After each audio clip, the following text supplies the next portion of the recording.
kind of settles down. And maybe before it settles down, it goes through all sorts of other things. But eventually, you kind of get to this level of calm abiding where you have the ability to stay present in the moment and use your attention at will. So it's really simple, but you have to do it. And I kind of like this little image here. Very simple. You just sit, focus on your breath, and all sorts of amazing things will happen. These are our group of meditators. So people were either assigned to, when they signed up for the study, they knew that they would either get assigned to an initial retreat in the winter and spring of 2007, or they would be waitlist controls and get assigned to a second retreat in the fall. And so, I mean, as you can imagine, this is a luxurious thing to undertake. You have to have quite a bit of money, about $5,000, although it's cheaper than if people had paid a retreat center to do it on their own. So there's kind of a discount for being in the scientific study. But it costs a lot of money, it takes a lot of time. You had to be willing to give up 3 months of your life at different points in the year. And still we managed to get a pretty, not diverse group, but it's a range of ages, a range of backgrounds, all the way from 22-year-olds who are straight out of college or in the middle of graduate school and taking a break, all the way up to some people who'd been meditating their whole lives and wanted to just kind of engage in another intensive retreat. This is the lodge where all the meditators lived and where the scientists lived in the first retreat. I don't know how many of you have been to Shambhala Mountain Center. It's outside of Fort Collins in Red Feather Lakes. It's really, really beautiful. This is the stupa on the property. Most of the meditation occurred in the lodge that they were staying in, and they could kind of go around the property. It was a pretty loose structure. It wasn't like a Vipassana retreat where everyone's kind of doing the same thing every day. There was kind of a flexibility, and that was the teacher Alan Wallace's kind of style. We built labs there so that we could conduct behavioral and neuroscience testing on site so that people didn't have to be disrupted in the middle of their retreat. So yeah, these are our kind of portable laboratories. And I know that looks kind of like a dungeon, but it was our attempt to create a soundproof and controlled lighting environment so that we could basically mimic the really expensive and permanent neuroscience and psychology laboratories that exist at universities.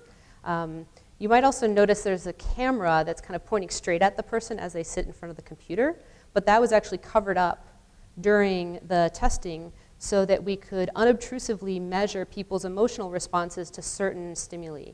And the woman I mentioned earlier, Erica Rosenberg, has created this work of art, which is a 4,000-word beautiful paper that I can't say much about it because it's under review right now, but it's so exciting that soon the world is going to see all of this amazing kind of what happens after 3 months of basically just paying attention to your breath and sitting, to the ability to be with depictions of graphic human suffering in terms of facial expressions of emotion and self-report.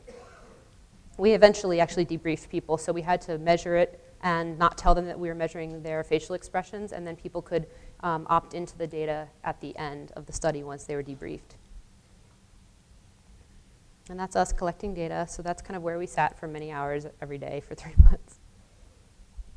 And we collected also brain measures of electrical activity at the scalp, so EEG.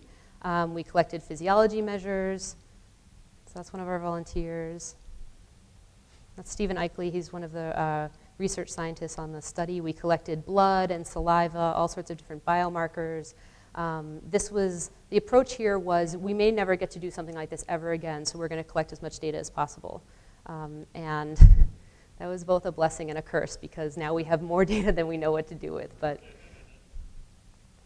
So I'll just take you through one example of a kind of nice demonstration of how meditation improves your ability to control your mind and your behaviors. We developed this really boring and also frustrating task that involves looking at single lines appearing at the center of the screen, flashing on and off. And most of the lines are long, and you respond when you see a long line, and then sometimes the line is short, and you withhold. And it's very frustrating to do because you kind of get in this mode of continually responding, and then you can't withhold.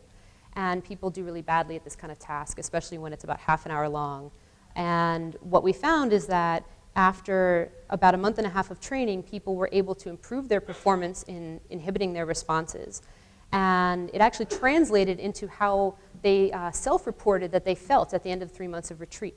And so we kind of use these fancy statistical models to show that the better you did at that computer task, which seems really silly, predicted how good you felt in all these different domains in terms of well-being, mindfulness, empathy, different personality measures, how you feel in terms of interpersonal relationships, anxiety, and being able to regulate your emotions.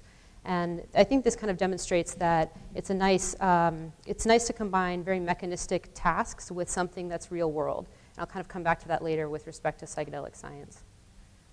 Okay, so the bottom line is meditation is really good for you. I think everyone should do it. I think it's kind of funny. I just want to take a step back that, you know, with the Hopkins team, we didn't plan this, but we're really kind of like taking you guys to church this afternoon. It's like, we're like beginning with Bob and religion and kind of reframing religion, and Brian and Mary sharing so deeply about our experiences with volunteers, and now I'm trying to tell everyone to practice meditation, but that's just our style, I guess.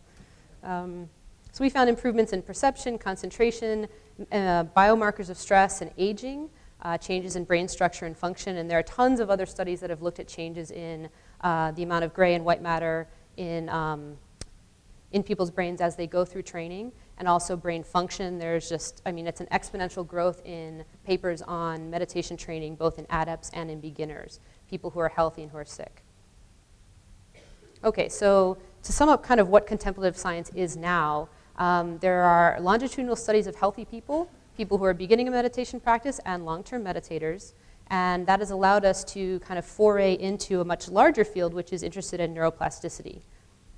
Basically, how the brain can change once you're through major development and into adulthood. We have mindfulness-based therapies for depression, addiction, pain, chronic conditions that involve kind of autoimmune disorders.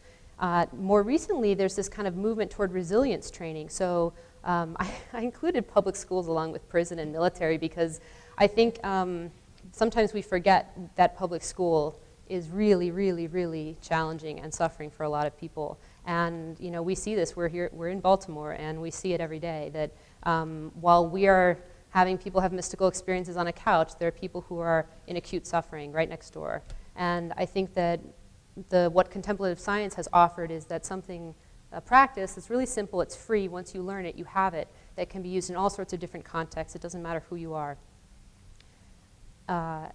It's also, I think, giving us a tool into actually training meditation practitioners to be scientific tools, so they can report to us about phenomena that normal people may not have access to. And I think that there's a kind of correlate there with psychedelic or psychonauts. So people who actually practice journeying may be better at telling us things about the mind than people who don't. And so we can kind of keep that in mind going forward for basic science in psychedelics. And finally, and you'll hear this if you're going to the dinner tonight, I hope you'll hear kind of more about this idea of wisdom and compassion and altruism that is coming out of the basic and clinical science in the realm of meditation. Okay, so what does all this have to do with psychedelic science? I'm just giving you an example of one of the findings from our studies. It's the one I can take credit for because I was there when it happened, and so anything that's good or bad about this finding, it's kind of all on me, so that's why I use it. But this is an example of what happens when you do a longitudinal study of healthy people. You can look at how changes in their functioning over the long term are affected by a particular experience on a psychedelic, in this case psilocybin.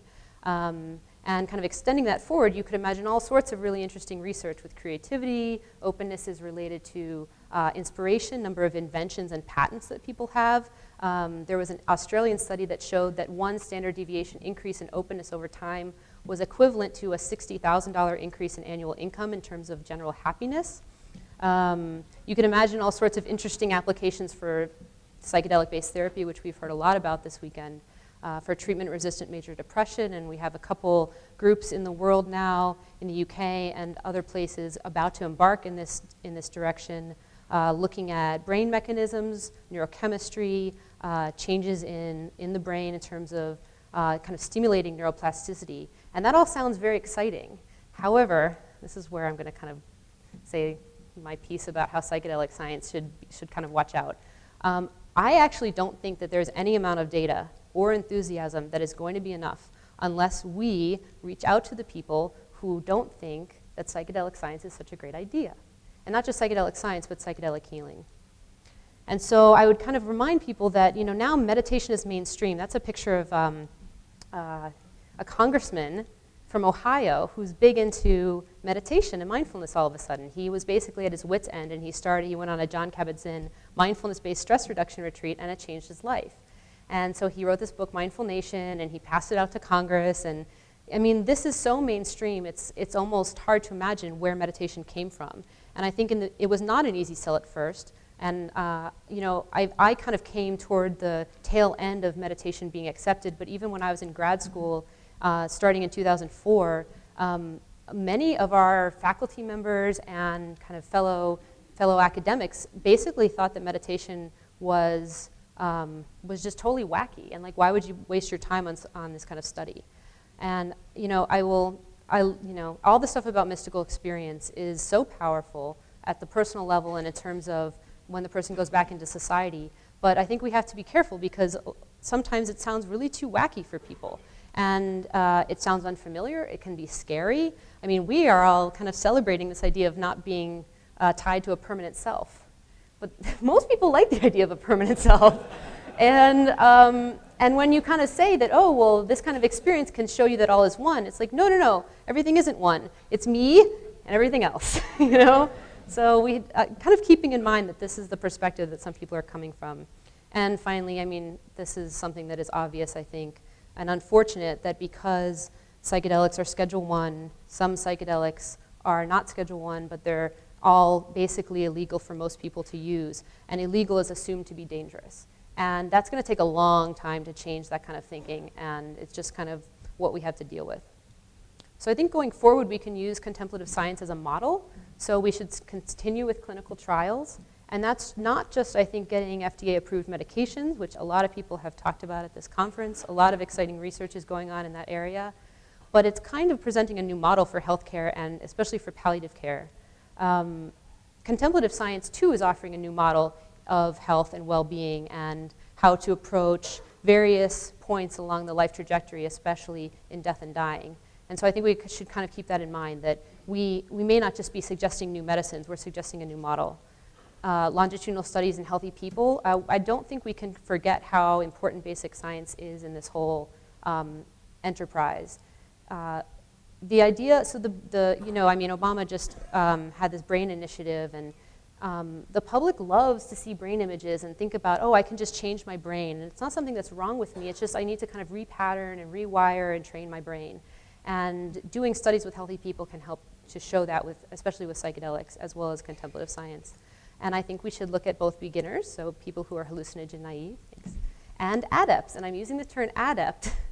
I mean, this is maybe a little bit sacrilegious depending on your take on Buddhism, but you know, we kind of court monks and adepts into the lab, and people who've dedicated tens of thousands of hours to sitting with their mind. And we don't have that same kind of respect for people who spent tens of thousands, well, hopefully not tens of thousands, but hundreds of hours journeying with psychedelics. And so I think that maybe there's a kind of shift in perspective in how we respect the different members of our community who are willing to take these journeys, even if we're not, or especially because they're illegal, so they're kind of taking a risk. And this is kind of a preachy part, but I think that contemplative science has been really successful because the people who practice meditation continue to show society how they are helping. And there is a very strong ethic of compassion and service. And you know, when you're just kind of sitting with your own mind or journeying on psychedelics, it can seem very self-centered. And I think there's a risk for narcissism and elitism of, you know, kind of I know everything and I'm just kind of saving myself. And